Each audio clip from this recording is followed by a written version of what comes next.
There is something quietly destroying your life right now, and you probably do not even realize it. It is not a habit, it is not a person, it is not bad luck.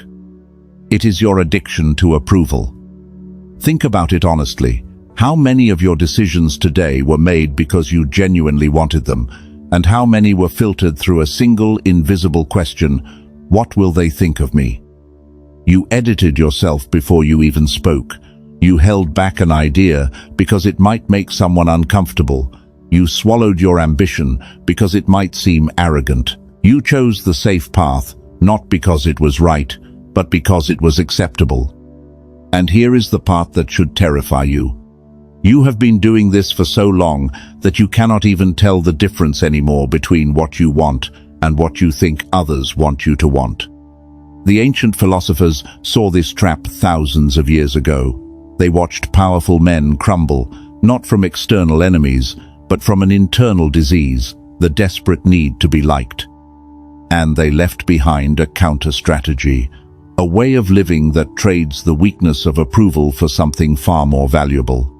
Real power. Not power over others, power over yourself. By the end of this video, you will understand exactly how approval has been stealing your life, and more importantly, you will know precisely how to take it back. The Stoic philosopher Epictetus was born a slave. He was owned by another man, beaten, and had his leg broken by his master. And yet this man, who had every reason to feel powerless, became one of the most influential thinkers in human history. How? Because he understood something most people never grasp. He understood that there are things within your control and things outside of it, and that the boundary between those two categories is where your entire life is decided. Your actions, your thoughts, your values, your effort, those are yours. Other people's opinions, their reactions, their judgments, their approval or disapproval, those were never yours to control. Epictetus said it plainly, "It is not things that disturb us, but our judgments about things." When someone criticizes you and it ruins your day, it was not their words that hurt you. It was your belief that their words matter more than your own conviction. You handed your peace of mind to a stranger and then wondered why you felt empty. The moment you truly absorb this distinction, something shifts inside you. You realize you have been a prisoner, not in a cage built by the world, but in one you constructed yourself, bar by bar, every time you chose someone else's opinion over your own truth. But why is this trap so common? Why do so many intelligent, capable people fall into it? Because you were trained to seek approval from the moment you were born. Think about your earliest memories. When you behaved well, you were praised. When you got good grades, you were celebrated. When you obeyed, you were loved. When you rebelled, love was withdrawn. The equation was simple and devastating. Approval equals safety, disapproval equals danger. This was not malicious. Your parents, your teachers, society itself, they were not trying to enslave you. They were trying to socialize you. But the side effect of that socialization is a deep, often unconscious belief that your worth depends on what others think of you. Nietzsche called this the herd mentality. He saw how society programs individuals to follow the crowd, to think like everyone else, to value conformity over authenticity. The herd does not want you to be powerful. The herd wants you to be manageable. And the most effective chain the herd uses is not force or law, it is your own craving for their approval. As a child, this conditioning kept you safe, but as an adult, it keeps you small. The rules that protected the child now imprison the man. And until you see that clearly, you will keep living a life designed by everyone except yourself. Seneca, one of the greatest Stoic minds who ever lived, wrote something that should haunt every person who hears it. It is not that we have a short time to live, but that we waste a great deal of it. Read that again in your mind. Let it settle. Now ask yourself this: how much of your life have you spent performing? How many hours have you burned worrying about what someone might think about a choice you made?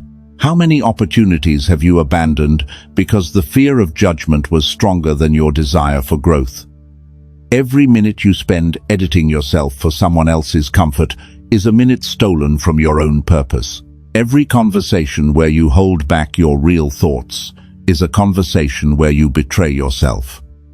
And the cruelest part is this: the people whose approval you are chasing are not thinking about you nearly as much as you think they are. They are busy chasing approval themselves. There is a study that haunted researchers for years.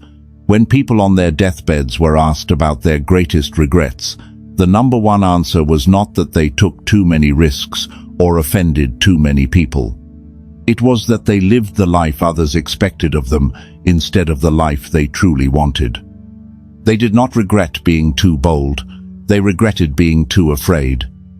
Do not become another person who realizes the truth only when it is too late to use it. So if approval is not the answer, what is? This is where most people misunderstand the alternative. When you hear the word power, you might think of control, domination, force over others. But that is not what the philosophers meant. Nietzsche spoke of the will to power, and it is one of the most misunderstood concepts in all of philosophy. The will to power is not about conquering other people. It is about conquering yourself. It is the drive to overcome your own weakness, to destroy the false version of yourself that was built to please others, and to become who you actually are underneath all the masks.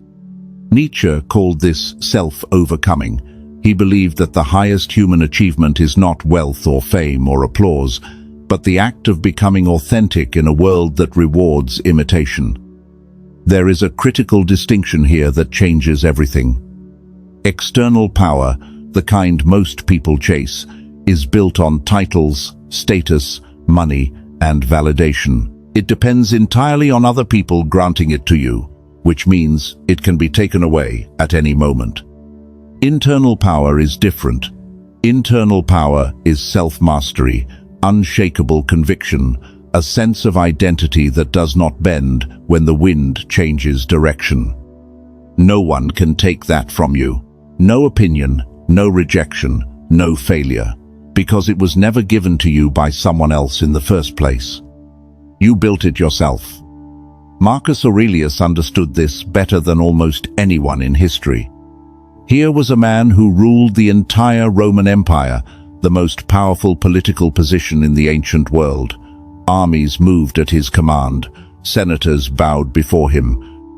And yet this emperor spent his private hours writing a journal that was never meant to be published, reminding himself to control not his empire, but his own mind. He wrote, "The happiness of your life depends upon the quality of your thoughts."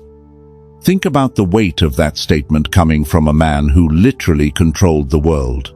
He did not say, "Happiness depends on how many people admire you or how much territory you conquer." He said it depends on the quality of your thoughts. This is the Stoic fortress, the idea that you can build an inner world so solid, so grounded in your own values and standards, that nothing external can shake it. When someone insults you and you are anchored in your own identity, the insult passes through you like wind through an open window. It enters and it leaves, and you remain exactly where you were. But when you have no inner fortress, when your entire sense of self is built on what others think, every criticism is an earthquake. Every disapproving look is a catastrophe.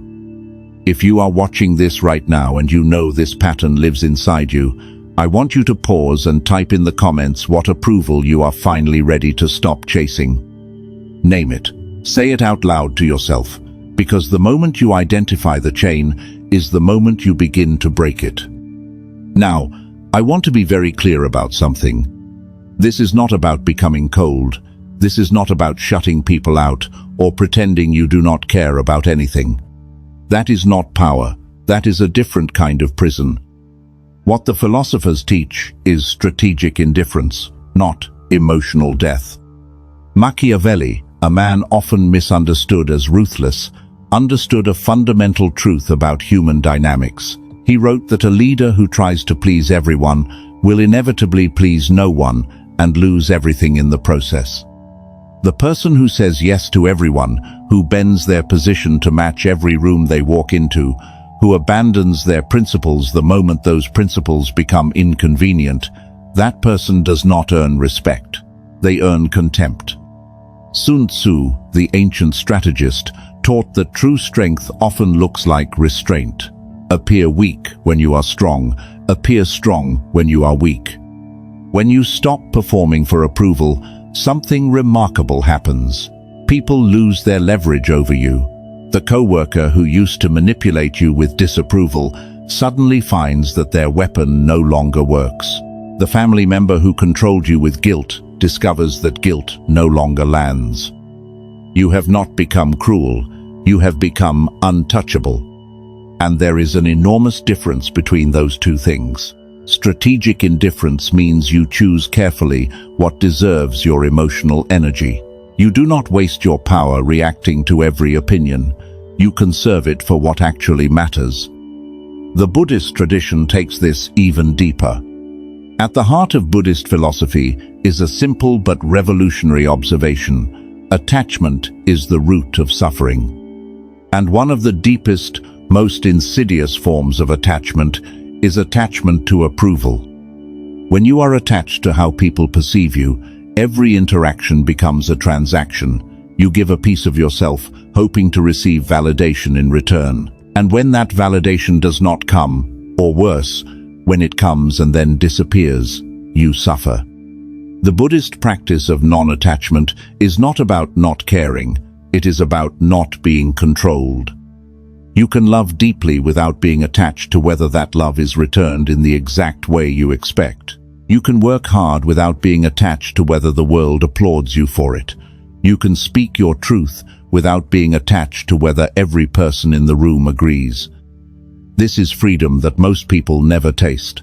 The freedom to act from intention rather than from desperation. To move through the world, responding to your inner compass rather than to the ever-shifting winds of other people's moods.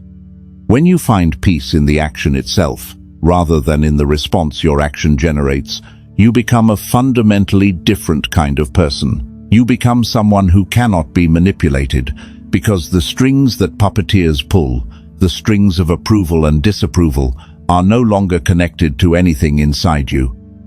Viktor Frankl survived one of the most horrific experiences in human history. He was imprisoned in Nazi concentration camps, watched his family taken from him, endured starvation, brutality, and the constant presence of death. And in the middle of that darkness, he discovered something that changed psychology forever. He realized that even when everything is taken from you, your possessions, your freedom, your loved ones, your health, one thing remains that no one can ever steal: your freedom to choose your response. Frankl wrote, "Between stimulus and response there is a space. In that space is our freedom. In that space is our growth." If a man standing in a death camp, surrounded by suffering beyond imagination, can choose how he responds to his circumstances, then you and I can certainly choose not to let a coworker's sarcastic comment or a stranger's judgment destroy our peace. The gap between what happens to you and how you react to it is where all of your power lives. Most people have no gap at all. Someone criticizes them, and they instantly react with defensiveness, anger, or shame. The stimulus controls the response entirely. But when you train yourself to widen that gap, to pause before reacting, to choose your response deliberately, you take back a power that most people do not even know they have lost. Robert Greene, who spent years studying the dynamics of power and influence, observed a pattern that appears again and again throughout history. The people who are the most predictable are the most controllable. And nothing makes you more predictable than the need for approval. When people know that you need to be liked, they know exactly how to move you. Offer praise, and you comply. Withhold it, and you scramble. Threaten rejection, and you collapse. You become a puppet, and the strings are made of other people's opinions. Green understood that authentic power requires something terrifying for most people: the courage to be disliked. Not the desire to be disliked, not the goal of offending people, but the willingness to accept that not everyone will approve of you, and the refusal to let that possibility dictate your choices. When you edit yourself for approval, you stop being a person and start being a product. Something designed, packaged, and marketed for consumption. And products do not have power. Products are owned. So here is what reclaiming your identity actually looks like in practice. Stop over-explaining yourself. When you make a decision, you do not owe the world a 10-minute justification. Stop apologizing for your ambitions. If your goals make other people uncomfortable, that discomfort belongs to them, not to you. Stop shrinking yourself to fit into rooms that were never built for you. The right people will not ask you to become smaller, and the wrong people's opinions should carry no weight at all. There is a reason why every great philosopher, every transformative thinker, every truly powerful person in history valued solitude. Nietzsche wrote that the higher man requires solitude not out of weakness, but out of necessity. He needs to hear his own voice above the noise. When you are constantly surrounded by other people's opinions, expectations, and judgments, you cannot think clearly. You cannot hear what you actually believe, because the chorus of outside voices drowns out the only voice that matters, your own. Naval Ravikant, one of the sharpest modern thinkers on wealth and wisdom, put it this way: a busy calendar and a busy mind will destroy your ability to do great things. Solitude is not loneliness. Loneliness is the pain of being alone. Solitude is the power of being alone. It is the workshop where great minds are forged. It is where you strip away the opinions you absorbed from others and discover what you actually think. It is where the noise of approval and disapproval finally goes silent, and you can hear the truth. Every powerful person you admire has a relationship with solitude. They use silence and isolation not as escape, but as tools. Tools for self-discovery, for mental clarity, for building the internal strength that the noisy world constantly tries to erode. If you are afraid of being alone with your own thoughts, that fear is a signal. It means the person you have been presenting to the world and the person you actually are have not met yet. Solitude is where you introduce them. Aristotle said that we are what we repeatedly do. Excellence, then, is not an act, but a habit. This is one of the most important ideas in all of philosophy, because it shifts the focus from what you achieve to who you become. When you stop living for approval, you need something to replace it. You need an internal compass, a code that guides you when no one is watching, when no one is clapping, when no one cares. This is where you build your own standard of excellence, not the world's standard, yours. Jordan Peterson says, compare yourself to who you were yesterday, not to who someone else is today. That single shift in perspective dismantles the entire approval game, because the approval game is always comparative. It always asks, am I better than them? Do they think I am enough? Am I measuring up? But when your only comparison is with your former self, the only question that matters is, am I growing? Am I stronger, wiser, more disciplined than I was last week, last month, last year? Create a personal code, a set of principles you live by regardless of whether anyone else sees them or respects them.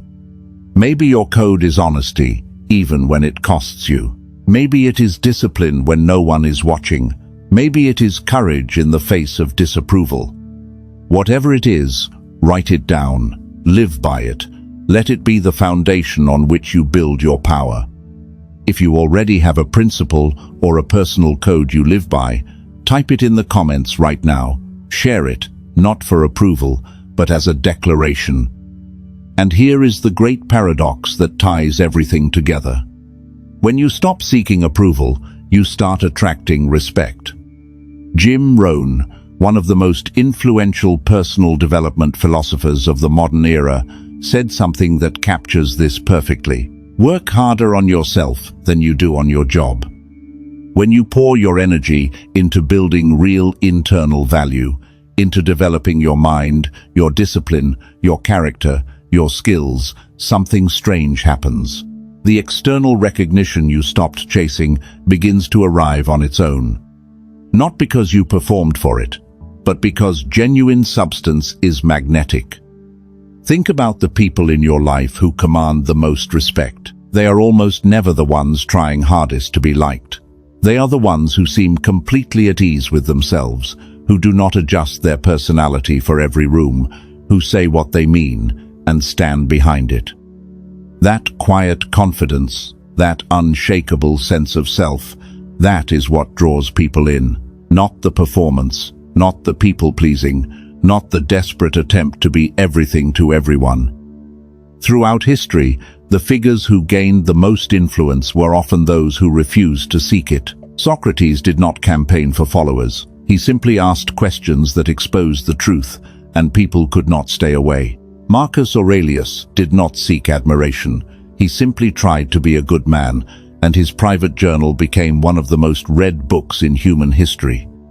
The pattern is consistent and undeniable. Chase approval, and it runs from you. Build yourself, and approval chases you. But by then, you will not need it anymore. And that is the entire point. So let me bring this full circle. At the beginning of this video, I told you there was something quietly destroying your life. An invisible enemy. The addiction to approval. Now you have seen how it operates. How it was planted in you as a child. How it steals your time, your authenticity, your peace. How it makes you predictable, controllable, and small. But you have also seen the alternative. The Stoic fortress that no opinion can breach. The will to power that destroys the false self and builds the real one. The strategic indifference that conserves your energy for what matters. The Buddhist detachment that frees you from the puppet strings. The space between stimulus and response where your true power lives. The cage of approval is real, but here is what the philosophers knew that most people never discover. The door was never locked. You have always had the key.